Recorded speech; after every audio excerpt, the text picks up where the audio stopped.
Welcome back to the Brighter Black Futures podcast. I'm your host, Bisa. Today I've got a great episode for you that's all about mindset, particularly developing a positive and growth-oriented mindset that is grounded in truth, because definitely Black people struggle, and also a deep and unwavering belief in oneself. There's so much that we as Black people and anyone who's marginalized, in fact, have to go through as far as challenges and obstacles. And there are a lot of things we hear about ourselves in the ether of the dominant cultures we live in, especially if we live in places where most of the people in that space don't look like us, that tell us that we're not enough, we don't measure up. And I am hellbound and determined to make sure as many children as possible, and even we as adults, feel better about ourselves and understand and know that we belong, we are valuable, and we are awesome and perfect just as we are, despite what societies and other people who are not of our community tell us about ourselves. So today is all about mindset with a focus on growth mindset and believing in yourself and positivity in that vein. So let's get into it. All right, so now it's time for the upliftment segment of the show, where I share a quote that resonates with me and the theme of the show for the day. And today I chose a quote from Mae Jemison. If you don't know that name, you should. She's a physician engineer, and she became the first Black female astronaut to enter space. And she did so when she was a mission specialist on the spaceship Endeavour in 1992. So she's a pretty cool human. Anyway, here's a quote from her. The quote is, "Never limit yourself because of others' limited imagination. Never limit others because of your own limited imagination." And that quote really resonates with me, and I think it fits perfectly well with the show, the theme of the show today, because we're talking about belief and mindset. And as I said at the top, so many of us are taught not to believe in ourselves, to not think we're enough for so many reasons. I think that especially impacts marginalized groups like Black people. We're told we're not good enough, that our position is low in society, we can never raise above that, and we don't deserve to, and because of all kinds of things that are not great, oppressive systems. And that is so not true. Yes, we face challenges, but we're amazing and mighty, just like every other people's on the planet, and we can do great things.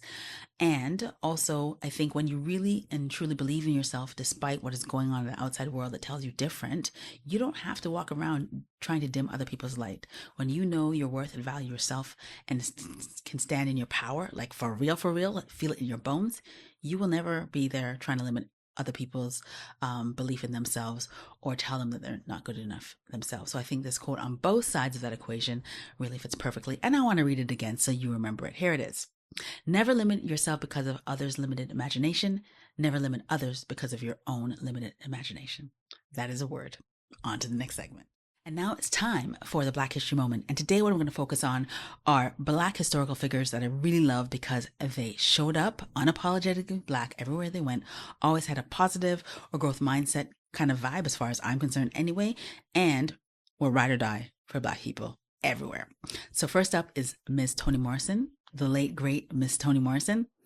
Listen, not only is the literature she put into the world awesome, and she only started publishing at the age of 40, so late in life, but seeing her in interviews when she's communicating with others and speaking her mind, so inflammable, so clear, so eloquent. And I remember one of my favorite clips of her, and it's all over YouTube, you should be able to find it just based on this description I give you, is she's talking to an Australian journalist, a woman, who asks her, "Is there ever going to be a time when you write a book that centers white people?" That's not the language she used, but that's basically the question she was asking. "Are you ever going to write about what white people for real, not as secondary characters, but as main characters?" And Toni, unfazed, came back with, "You don't even understand how insulting that question is. It comes from a place of always being centered. You would not ask a Russian writer, why is he only writing about Russian people? You wouldn't do that." And she's right. And I love that so much. I've read so many of her books, and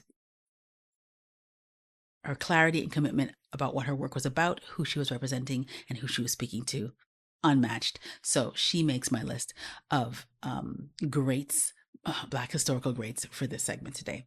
Toni Morrison, check her out and check out that interview for sure. If you've not read any of her books, highly recommend. And the second person on my list is Malcolm X. And why he's making the cut is because he holds a special place in my heart, because the autobiography of Malcolm X is one of the first pieces of Black literature I read as a kid, and it totally changed my life. In that period, I was searching for reflections of myself in literature because I love to read.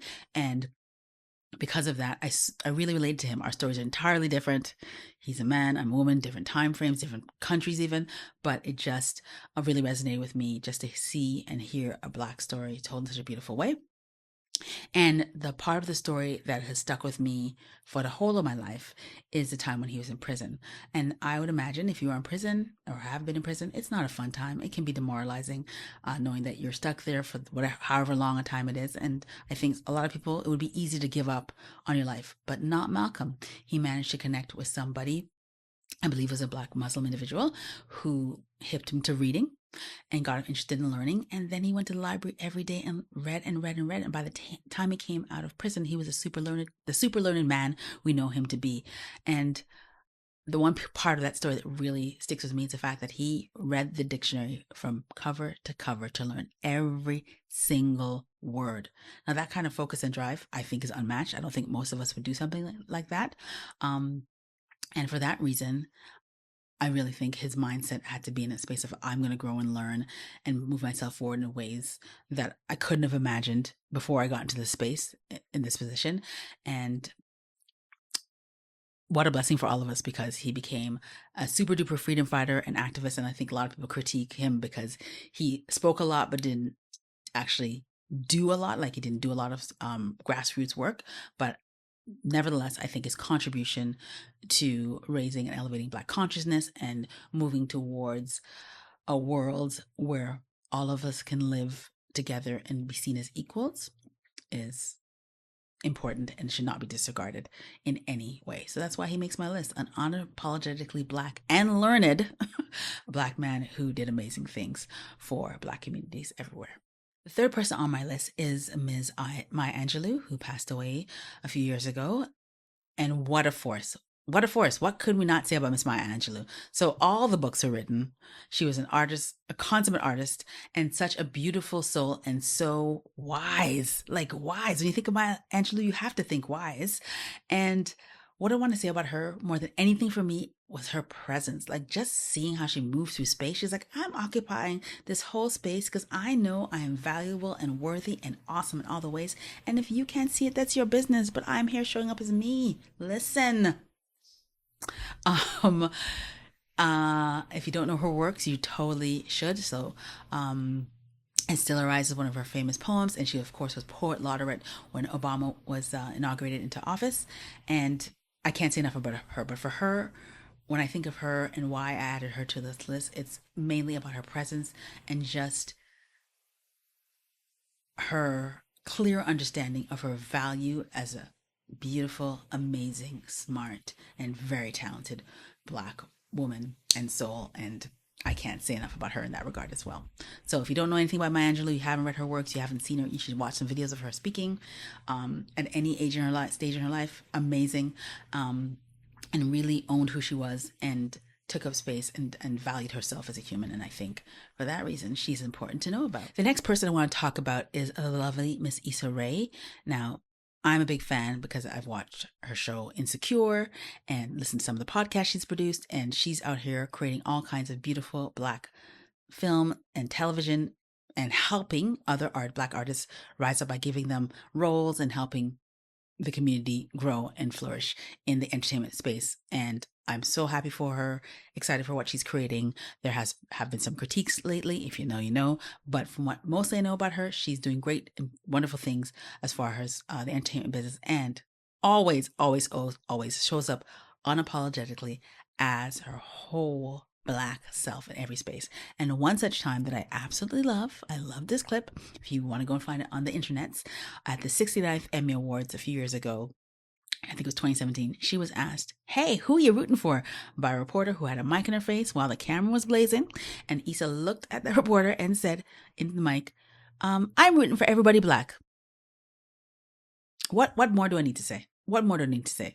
Issa Rae is unapologetically Black every day, all day. I love her for it. And she definitely is somebody who is committed to growth and making sure that she is taking advantage of every opportunity and definitely not letting anybody tell her she can't do a thing as the beautiful Black woman that she is.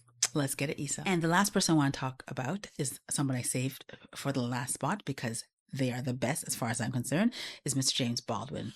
Now, if you don't know who James Baldwin is, I advise you to go and find some of his books because that man spoke truth to power all the time and always, always, always showed up as his unapologetic, whole, and very Black self. And he also happened to be a gay man at a time when it would have been really hard to do so, and was open about it and just lived as his whole self and spoke truth to power all the time about Black rage, about the realities of living as a Black American, and the challenges, and also the fact that Black people were valuable despite what the mainstream society said, and also really asked white Americans to look at their history and acknowledge what was going on in America at the time. And a lot of what he said way back then applies today to today's circumstances. And if I want to show you guys a book that I love, the one I don't have the jacket, but I'll show you the title here. It's The Price of the Ticket. Hopefully that comes out in the right direction so you can read it.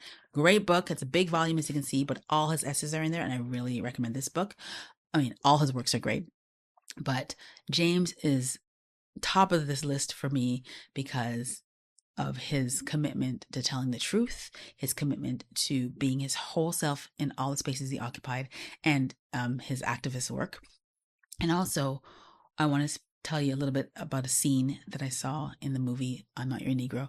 He was at Harvard, and standing as the only Black person in the room amongst the children of some of the most rich and powerful people in the country. Harvard, that's who Harvard has as students. And he was talking about race and his experience of racism so clearly and eloquently. And had such command of the room because I think he was so confident, because I know he was so confident and clear about who he was. And that is such a beautiful thing. And that's what I want for all of us, really. Anyone who's ever been marginalized and felt put down because they're not enough to be able to stand in a room and just talk about who they are and the reality of the world as they see it from their perspective, and really own that space. And so that's why he makes a cut. That's in fact why all the people on my list made the cut. They did what he did in various ways to varying degrees. And yeah, that's the end of this week's Black History Moment. I hope that you liked it. Hello, everyone. I'm here today with Deon Ambersley, my friend and I guess contact in the world. She's awesome at what she does. She's a registered social worker who is in practice as a talk therapist, and she also does coaching, life coaching, and health and fitness coaching for women primarily, though she sees lots of different kinds of people, all kinds of people. Deon, was that a good intro? Do you want to add anything to that before we continue? No, that was perfect. Perfect. I'm glad I got that right. Oh, and your business name is just Deon Ambersley, Yeah, so MSW? it's Deon Ambersley Coaching and Counseling Services. So, as you said, I work with primarily women as a therapist and a life coach, and I do a lot of wellness coaching with my clients as well too. Sorry, I said health and fitness. Wellness coaching. Let me get it right. Okay. So today what we're going to talk about, I asked Sion to join me because we want to talk about mindset, which he's all about, and also about self-care, two things that often come up in therapy because lots of people are coming, they need to do a better job. So we want to talk about both of those things. And we're going to start with self-care. So regarding self-care, what comes people that they think, oh, I'm going to go to the spa and pamper myself, get my nails done, and drink a glass of wine after work. But that isn't really what self-care is about in a real and authentic way. And I just want to ask you to share the definition or what you teach your clients self-care is in your practice, please. Yeah.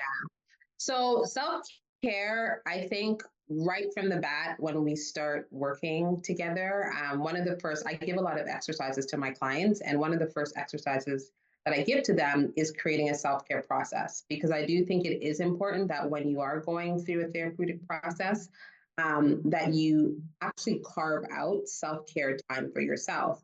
And as you said, it's not, simply, and the exercise I give is 50 self-care suggestions. So there are different things that you can do for self-care. What I really try and drive home is that it's not just about the things you do, it's also the way you think. So I teach self-care as a mindset, right? So what are those things that you're doing or you're participating in that is pouring back into yourself? So it could be, doing a puzzle or you're gardening or whatever the case may be. But I think it's most importantly the ability to even know that you need to carve out that time, or you have to create what I call sacred time for yourself, right? So what are the things that you're doing to really pour back into yourself? It could be, sometimes it's setting boundaries, right? In terms of somebody wants you to do something and do you know that you are depleted, right? So self-care is, you know what, I'm going to perhaps tell this person no so that I can, read a book or whatever it is that I am doing as a practice. So I really teach it as a mindset and not just those things that you do. Awesome. And speaking of boundaries, which I know for some people who maybe people pleasers or are not used to it, Mhm. that's a hard thing to do, which seems counterintuitive to the idea of self-care where I'm going to feel good. Self-care might be hard for a bit, but it gets you to a place where you're actually better and pouring into yourself more as a result. So it's not always fun and easy. Now, yeah. And So essentially, what you're saying is that, I am worthy of being poured into. And sometimes I can't cross my boundary in order to make that happen, right? So I have to be able to be more protective of my time and my energy. And that is an act of self care. excellent. And tying, I think this is a really important point. So to speak to one more thing, I think also like, let's say you have trouble financially, you're not handling your money right. You might have to sit down and do this thing that you hate to get to a point where you're taking. Mm-hmm. So again, it's not always the feel good, easy thing. Sometimes it's doing Yes. things to get you to a better place, right? Exactly, exactly. So yeah, it's a mindset, right? It's a mindset of how do I pour back into myself? And that's a great example, right? Like sometimes I might have to do things that are uncomfortable to be able to do that. Awesome. Thank you. I love that. I want to make sure people really get that idea because I think so often I'm just going to hang out with my girls and kick Mhm. back, and that isn't the whole picture. So I love that Yeah. you're. It's a mindset, something that is much deeper and internal. All right. Mm-hmm. So let's lead into the talk therapy piece. So it's often said, I don't know how true it is anymore, that Black communities, marginalized communities, immigrant communities do not do talk therapy. We're not about it. We're afraid of it. We're running away from it. Do you think, based on what you're seeing in your practice, it's changing? And if so, why do you think it is? I think it's changing. Most of my clients are Black and racialized people. So I think that it is changing. And the interesting thing is that I know that a lot of younger people are embracing therapy, but I'm also seeing across the span, right? Like around, across the age spectrum, that I have like women who are going into retirement. I have people who are middle aged. I have younger clients, and these are Black people. So I do think I'm definitely seeing a change. And I think that people are really embracing this idea of trying therapy and seeing how it can be beneficial to them. So I am definitely seeing that. And do you think that might be a function of COVID and the attention that's been put on that post, or that's just even before that time? I think COVID played a really major part of it. And I think what is also happening is that we're having more conversations around what the benefits of therapy are, as well as I think that it's more accessible. So I don't know how many Black therapists were practicing maybe like 10, 20 years ago. But now people have a lot more options. We have you're able to find Black therapists a lot easier. So I think that, with COVID and people recognizing the importance of mental health, and then, a lot more Black therapists being available, I think that people are really changing. One of the interesting things that I'm also seeing that I really like is that I'm seeing a lot more Black men, right? So I'm getting Black men who are coming to therapy. And there was this idea before that, Black men don't come to therapy. And that is not true. I'm seeing Black men saying, I need a space to be able to have those conversations and to process and to heal. So it's shifting. It really is shifting. And I think that as more people talk about the benefits that they've gained from therapy, I'm seeing people also willing to try. So, once upon a time, it was this idea of we don't go to therapy, but I'm seeing a lot more people saying, I've never been to therapy before, and I've seen it help my friend or my sister or whoever, and I'm willing to try. I love all of that, but I love what you said about Black men because I have friends who I encourage, and there's a lot of resistance and fear. And so, what would you say to men out there, especially who are feeling nervous about that? Because I don't think, as a society, I'm not blaming anyone, but our Mm-hmm. society, men of all stripes, to express emotion and even show quote unquote weakness. And so then there's a lot of more fear for them than say a woman who coming to therapy. So, what would you say to a guy who's like thinking about it but on nervous and not afraid to start? Well, I would say give it a try, right? It's also looking at what are you afraid of? And I think it's important to know that therapy is supposed to feel like it's your process, right? Like you are supposed to feel as if you are in control of the process. I tell my clients, I'm your co-pilot. So it's supposed to feel comfortable. It's supposed to unearth what you want to unearth, right? It's supposed to take you through your process.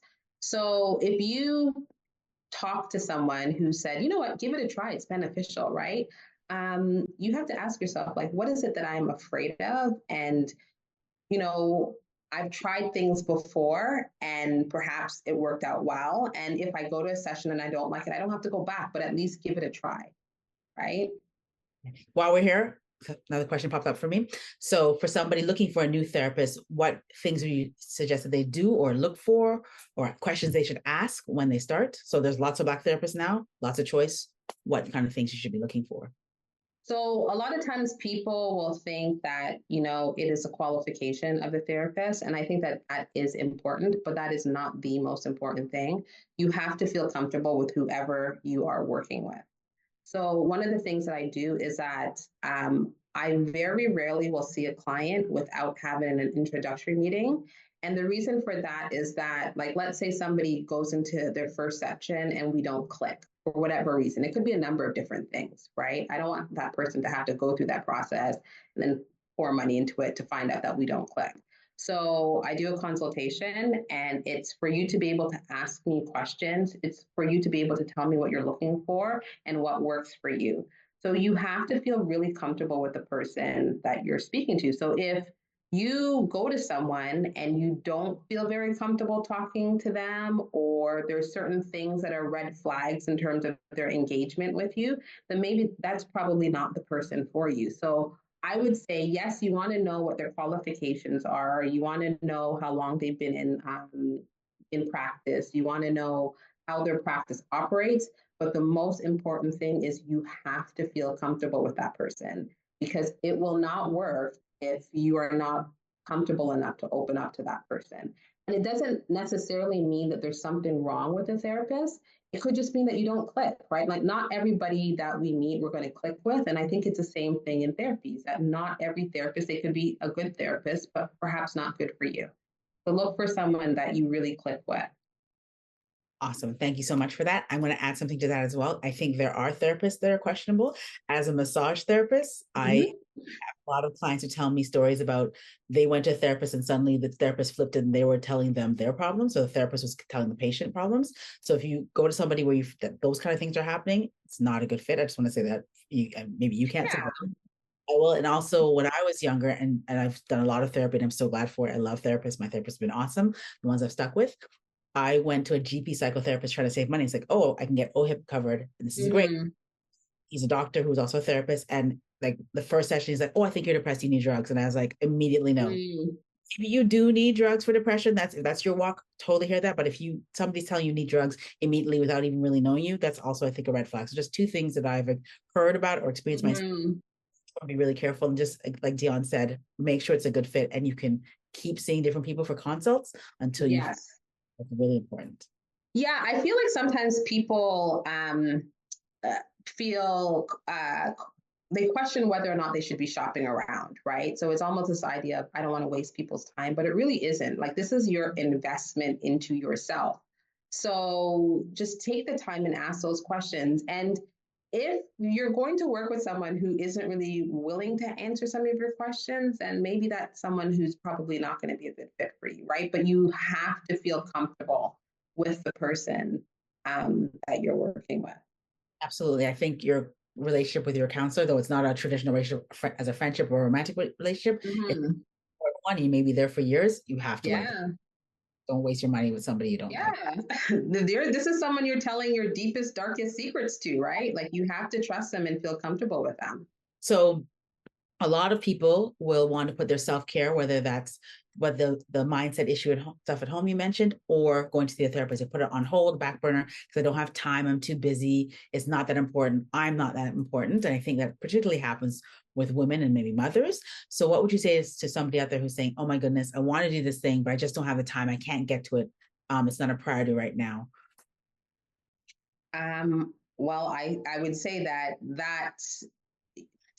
there's something that I say it's like creating sacred time, right? Like you have to, we make time for the things which are important to us. And you have to kind of get to a point where you're saying, you know what, I really deserve to be poured back into. And because it's important to me, I am going to prioritize it. That has to be a choice, right? So, when we have our time, there's a million and one different things that we can do to fill it. You have to choose to want to be able to do it, right? So you have to say, you know what, I'm going to take the time to invest in this. And you have to see it as something very important, right? So I mean, some of the things that I've seen over the years and at times is that, people will not really show up to their session completely present or like forget sessions. And of course, this happens to everyone. I'm guilty of it too. But I think it's really making, and I even say like the days that you come to therapy or coaching, make that therapy day, right? Make it it's almost like a sacred time where it's like I'm going into this space to really pour into myself. So I am going to carve out this time, and that does, no matter what is happening in the world at that time, I'm going to make that space for myself. So you have to make that choice, right? We have time to do a bunch of things. You have to consciously say, this is what is important to me, and I'm going to pour back into myself because I deserve that for myself. Beautifully said. And we're going to leave that there. So we're going to shift gears now, guys, and talk a little bit more about the mindset piece. And I'm a big proponent of growth mindset. And there's lots of talk about that idea. So that's the idea, that a belief that your talents and abilities can change over time if you put the effort in. And then also the idea of grit, which is the ability to stick with something for a long time so you get better at it and master it. So these are two that are in the ether being talked about a lot, especially in the context of education of our children. Mm-hmm.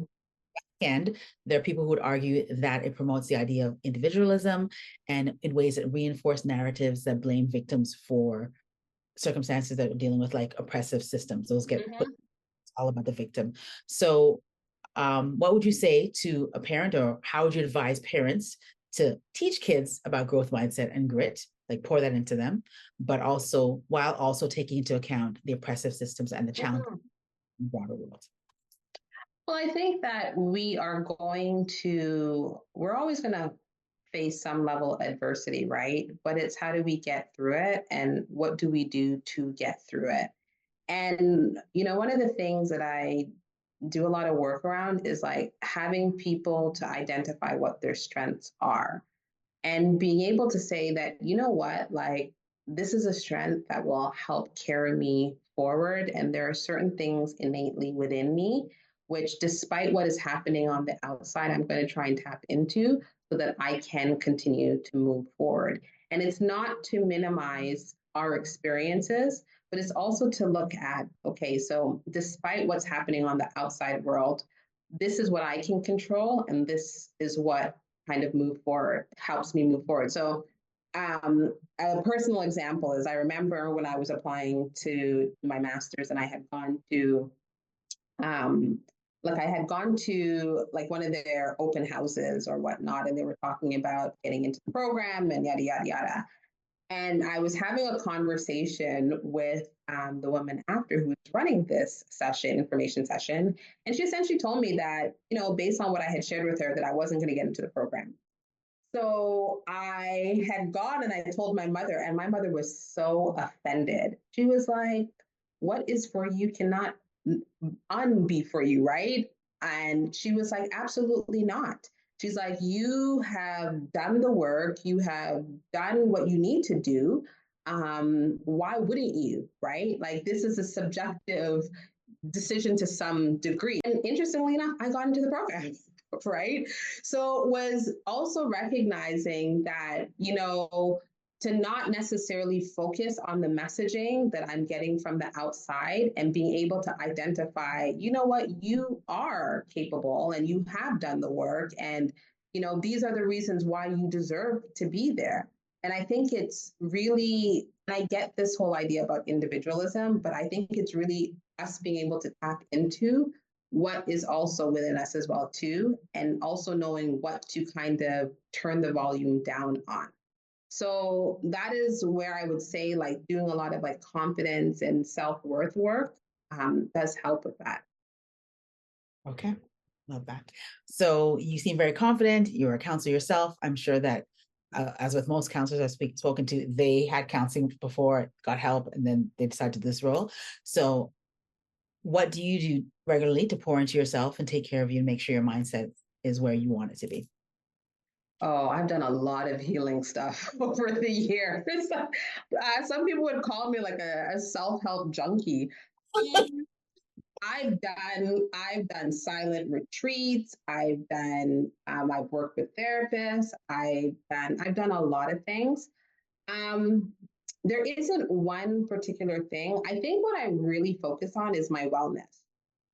Really focus on ensuring that I have an outlet in terms of maintaining my mental health, eating well, sleeping well, taking care of myself. So I really think in terms of, what do I need?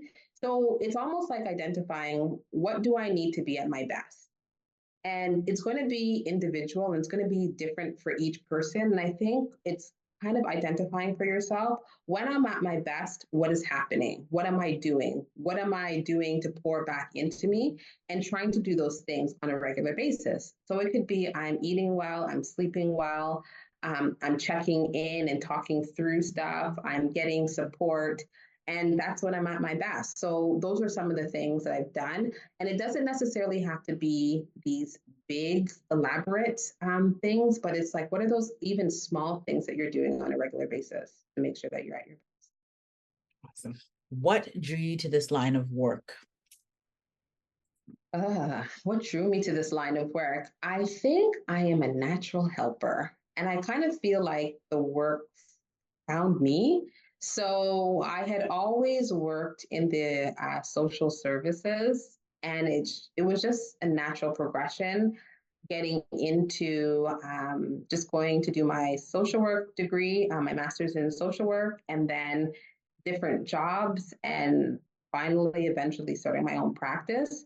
So I think it just comes from this just being a natural helper and being that person who tends to support others and turning it into a career.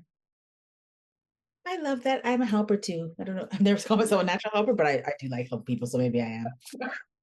Okay. Last question of the night. What's one thing you wish more people understood or knew about the benefits of therapy and or life coaching? One of the things that I wish that people knew is that it's space. It's space for you. Like it is space. I think, particularly as Black people, we sometimes we do not give ourselves space to just kind of pour back into us or even process some of the things which have um, occurred to us, right? Or happened to us. And sometimes we feel like we have to kind of carry some of our burdens and not necessarily have that place to lay them down. And I think that with coaching and therapy, it's space for you to be able to just devote completely to you. And it's so interesting because I find that sometimes people, some of the work that I've done in the past is I worked in the criminal justice system with people who have been mandated to get therapy and counseling. And there often is this resistance. But it's so interesting watching that as they go through the process, by the end, they're like, wow, like that was so beneficial. I was able to actually have a space where it wasn't about other people and I could just talk about me and how I can improve me. And I think that oftentimes there isn't spaces for us to do that. So I wish people knew that and would take more advantage of that. And as I said, like if you're working with the right therapist, it's supposed to feel like you are the pilot of your process and they are the co-pilot. And there's a lot of freedom in that. So I wish people knew that, and I hope people, would consider that if they are considering. And I always tell people, like, if there's something that is, because I've had people come to introductory meetings, and they're just like, I'm not quite sure.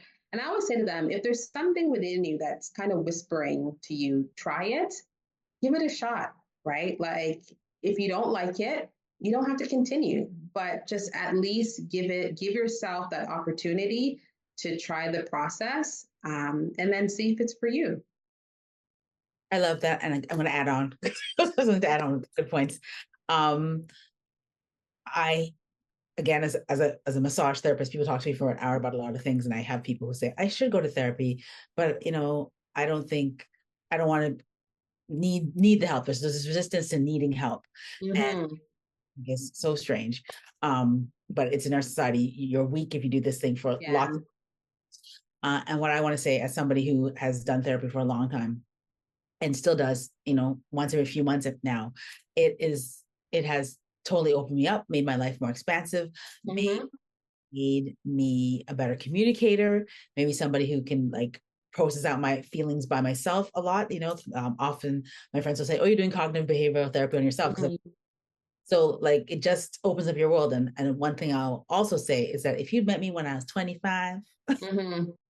I'm such a different person now. I think a lot of people who like me now would not have liked me then. And I know therapy has a lot to do with that. I show up very differently in the world, how I approach it. Mm-hmm. I think it's such a blessing. So that's what I want to add to everything that you were saying that is so great about And therapy. as you say this, something just came to me. I think that there is this idea that there's something wrong with me if I need to see a therapist. And that is not true, right? Like, you don't, even if you do have a mental health diagnosis, right? Like, nothing has to be wrong. It could be, I want to become better, right? So, it's almost like saying, if you're in perfect health, you're not going to go to the gym, right? We know that that's not true, right? Sometimes we do things to prevent, sometimes we do things because in the moment we need them. So your life doesn't have to be completely exploding to need a therapist, or there doesn't have to be anything wrong with you.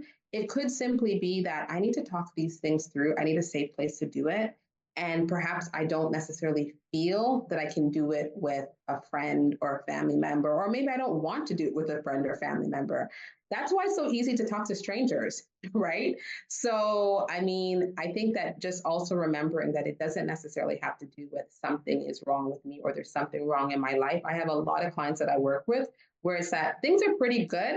I'm trying to make them even better, right? Or I want to maintain them. So I'm checking in with you on a regular basis.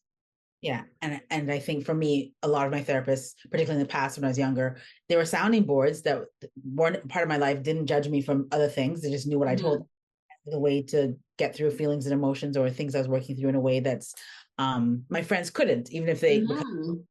the information. And there's a beautiful image you often see when you Google therapy where you have a therapist sitting on the couch and the person is talking and the therapist is knitting and or pulling the strings apart of this jumble in their brain. I think that's Mm-hmm. what itself, you're thinking all these things, getting influences of people who are very much like yourself. And there's this third party who's on your Yeah. side. Let me give you a different view that makes Perspective. Yeah. it for you. So I think that's what therapy can do. Yeah. Yeah. So we're agreeing. On that note, can you just give people where they can reach you, give your contact info, and I'll also put in the show notes. But if you could mention that as well. So I can be reached at deonambersley.com. Or you can follow me on Instagram at live.cursive. At live.cursive, live in cursive. Okay, I'll put that in the show notes since she jumbled that a little bit. Yeah, so at Live in Cursive on Instagram and at deonambersley.com. All right, Yes. Deon, for joining us. I really appreciate you in this Thank conversation. you. It's that time again, the end of the show. I hope you enjoyed this week's episode, and I look forward to seeing you again soon. Till then, take care of you and be well. Bye.